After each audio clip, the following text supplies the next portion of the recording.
વડોદરામાં વિવિધ વિસ્તારોમાં આવનાર પાણીની લાઇનમાં ભંગાણ સર્જાવાના બનાવો સામે આવતા હોય છે, જેને કારણે અમૂલ્ય પાણીનો વેડફાટ થતો હોય છે।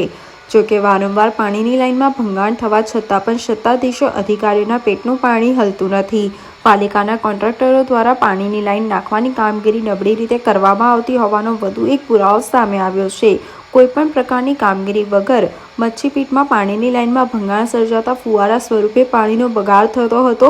હજારો લીટર પાણી વેડફાઈ ચૂક્યું છે। કલાકોથી ફુવારા સ્વરૂપે પાણીનો વેડફાટ થઈ રહ્યો છે, પરંતુ તેનો ઉકેલ લાવવાવાળું કોઈ નથી। આ જોઈને સ્થાનિકોમાં રોષની લાગણી પણ વ્યાપી રહી છે। પાણીના ફુવારા પાસે કોઈપણ પ્રકારનું ખોદકામ કરવામાં આવ્યું નથી, તેમ છતાં અચાનક જ પાણીનો ફુવારો સર્જાતા લોકોના આશ્ચર્યમાં ઉમેરો થવા પામ્યો છે। આ સાથે જ વિસ્તારમાં ડ્રેનેજ ઉભરાવવાની સમસ્યા પણ છે, જેનું આજ દિન સુધી કોઈ નિરાકરણ લાવવામાં આવ્યું નથી।